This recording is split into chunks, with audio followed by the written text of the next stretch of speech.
Hey everybody, it's Dave, and of course it's Bo as well. We're headed out to the garden this morning.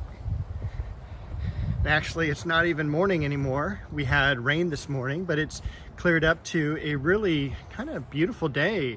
Sunny and some clouds, and temperature's really nice, about mid-60s here for early January. So Happy New Year to everyone.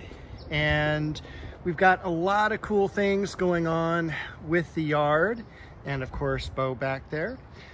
This first bed that we finished a couple weeks ago, I did add some bronze ajuga to. I'm not sure if it's going to stay here or not. I'm not 100% happy with how it's looking, but that's the cool thing with plants, is that they can be moved pretty painlessly in the right time of year. I did plant the campanula over here, and look at that isotoma blooming. Looking forward to the Japanese maple leafing out, and also look at that kind of small little bloom on that bearded iris there. We've also, speaking of off blooms, we have an Arabian jasmine bloom. So been really happy with that, kind of some nice fragrance to the yard this time of year. Everything else is looking really good. I did add some color over here as well. We've got some bicolor violas, and violas have kind of been my favorite lately. And in the background, this is kind of like a miniature snapdragon in a way. This is called Linaria, and it is a wildflower. Comes in a variety of colors. We have another one over here. And I thought I would just throw those in, about half a dozen of them here and there, just to do something new for the yard.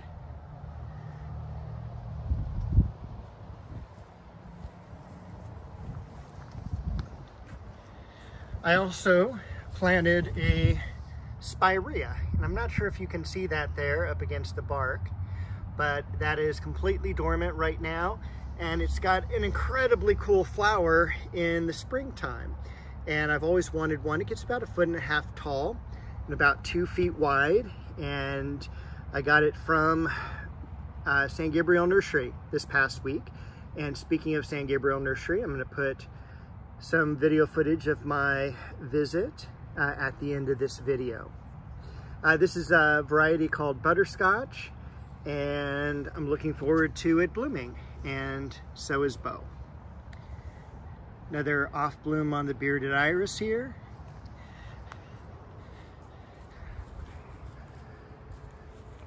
Not sure if it was in last week's video, but I did prune back the Leonotis and did some more weeding over here. Got some weeds from around the foxglove and around the dwarf mugo pine. I'm really happy that this survived, especially the hot summer and the fall when it was kind of buried by the Leonotis. Prune back garden party here. Have one of the bearded iris in bloom now. And also look at this sweet pea shrub behind. That's kind of really done extremely well. I have more bearded iris to prune back, as well as all those roses and crabapple.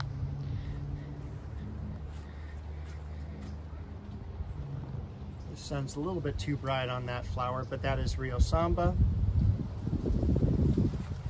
And then I did decide to go ahead and move this rose here. This is the Caroline de Monaco, and it was just too leggy. It just didn't fit well with this area. Bo also agrees with that. And so I picked up a rose that I've always wanted. And again, doing the gardening right now, it's not so much about, perfection. It's about what makes me happy. And one of the roses I've always wanted is a blue rose. Now, blue roses are not the strongest in the rose family. Sterling silver, which is lavender, is really the best one for that kind of color shade. These tend to be very much lavender as well. There's Blue Girl, there's Blue Nile as well, but for hardiness, they rank right below the yellows, and the yellows are really at the bottom of the bunch anyway. I was able to do also some more mulching over here in this bed. I did also yesterday dig out the bulbs that I had planted this spring for the Peruvian daffodil. The bulbs still look fantastic. I'm just moving them to a different spot. I also planted this begonia as well. This is a rhizome type of begonia called Little Darling.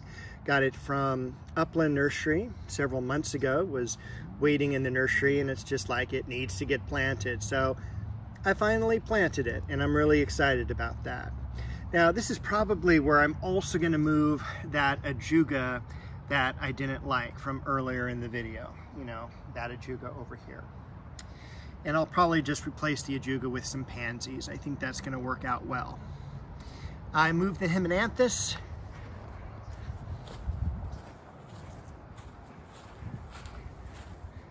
As well to give it a little bit more room. It was too close to the juniper there, or the arborvitae. And this is also the time where along the border, if you were here with me last year, that I'm going to be having the scilla come up. So I wanted to make sure the scilla were unobstructed. Still deciding where to move this to, but I also bought something cool, so follow me. We're going to head over to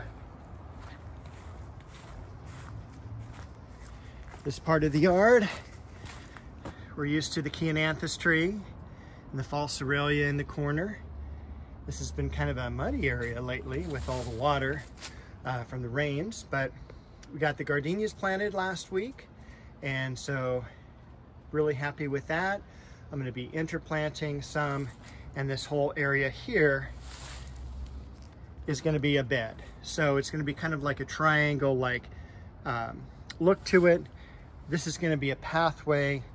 I need to fill in the pond area, but one of the things I'm going to do is add in this beautiful yellow flowering magnolia. So let me get on the opposite side because the sun's a little bit bright, but you can see the main magnolia there, pink. It's going to be yellow, and it's going to be planted right here. So hopefully what you'll do is you'll come across this pathway here. This will be off to the right over here, and then you'll just follow this pathway around. So you'll kind of at least go around this tree into the back area. So super stoked about that. The heliotrope, I need to prune the pomegranate next, but last week I pruned the fig tree. So got that down, work from top to bottom always. Also cut back that gigantic Gara, and I'm gonna move that because again, wrong space for it. It's just too big for that border. Lots of cool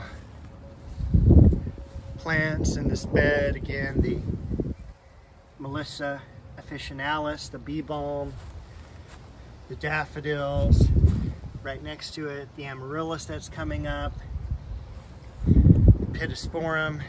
Now this is also one of the spots I'm thinking about putting the dogwood. Not 100% sure, but I'm feeling more and more that this is going to be the space it's going to be.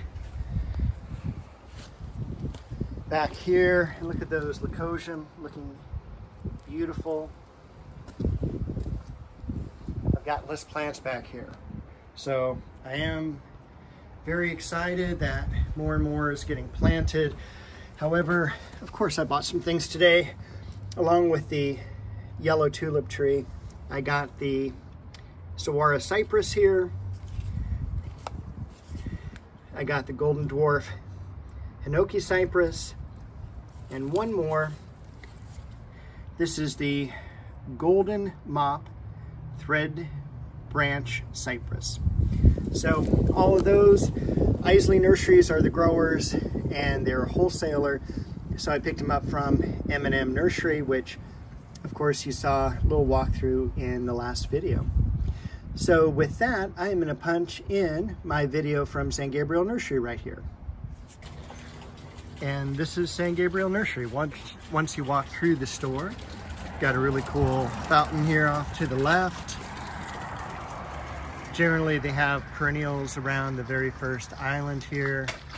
And these will be all moved aside for their fruit trees, which will be here right at the first of the year.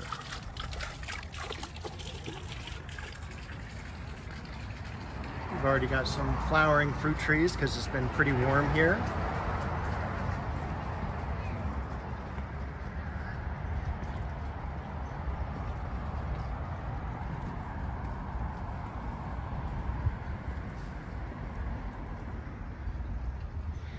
And we'll take a look at their roses as well.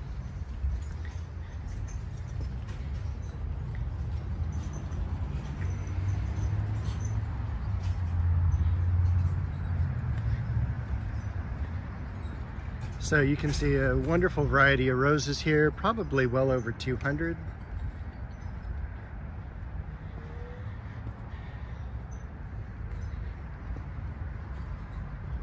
Although their signs are a little bit faded. This is definitely the best time to get them. And when you're always choosing roses, you always want to choose roses like this. Minimum 3 strong canes. This one has 5. This is also in such a really cool vase shaped. This is a perfect way to get the container roses. But when you take them either out of the container, or this is a pulp pot, this can be buried right in the ground. This is the time that they transplant perfectly. Just to the entrance off to the right is their houseplant area. They're definitely known for their orchids and also some very cool, rare tropical plants you're gonna find in here. And we'll come around to look at that plant right behind the post there, because that is definitely something that's rare as well.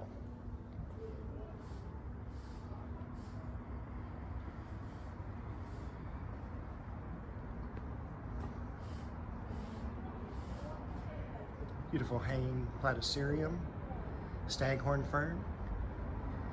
$25, that's not too bad at all.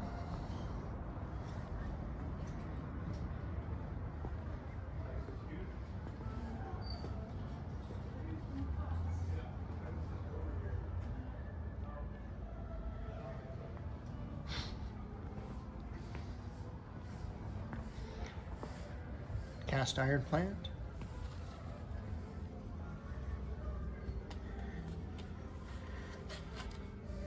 And look at these over here, only $20.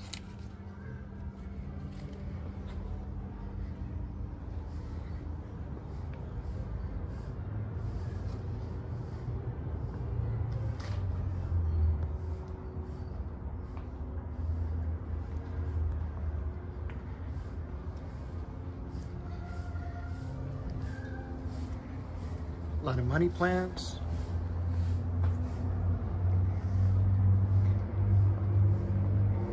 And then this one here is a black olive tree. And this is the only one I've ever seen. Look at those really cool leaves. But that's just some of the cool things that you're gonna find here at an old-time independent nursery.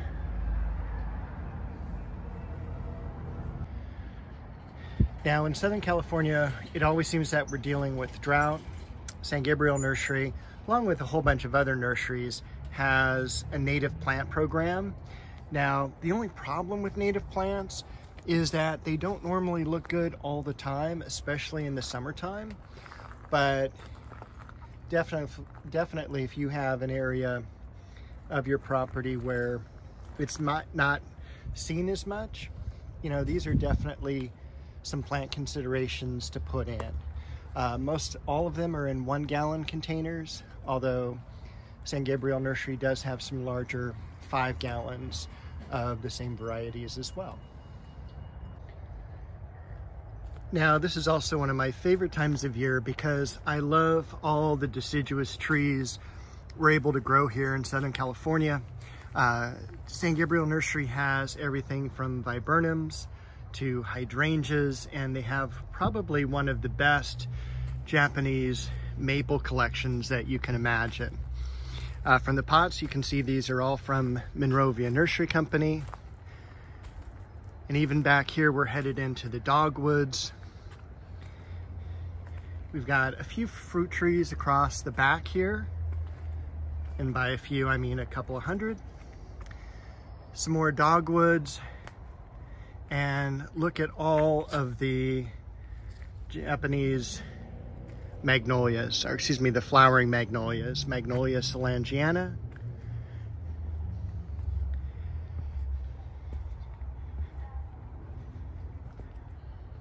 And then we've got some forsythia. And across here we do have some lilacs, and these lilacs are bred to bloom specifically in our climate, which is very warm compared to our normal eastern lilacs that we see. We even have some Rose of Sharon, the Hibiscus syriacus.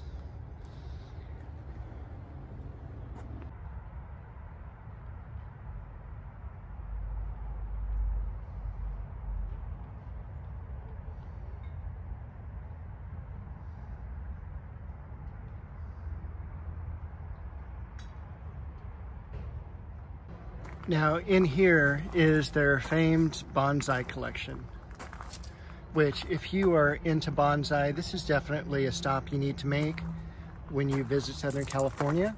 Of course, we've got some cool things like the flowering quinces here, some starter Japanese maples for you to do your own bonsai, also some Hinoki cypress, and beautiful selection of pines. Even a couple really cool espaliered apples. This is kind of what I want to do on the back fence. And for $209, that really isn't a bad deal, especially considering the age of these plants as well as the price of that trellis. They sell some of the rocks.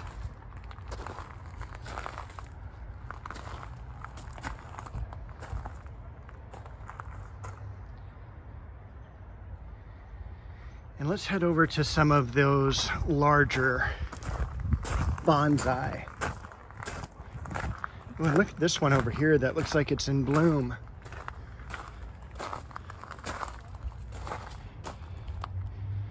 Or I guess it's after bloom, those are the seeds. $1,500 for that viburnum. This looks like an oak tree.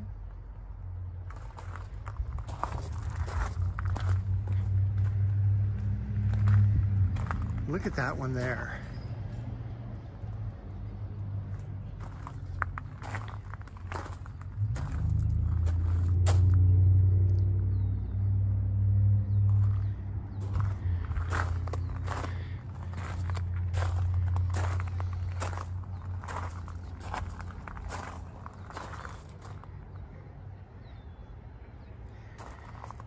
And these range roughly around the $3,000 to $6,000 range from seeing some of the price tags.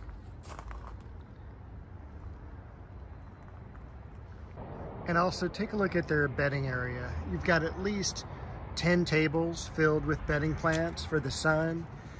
And then their roses off to the left, shade color immediately to the left of the walkway. And then shrubs down here and gallon containers on either side. I hope you enjoyed that visit to San Gabriel Nursery. I will see you next week with another video.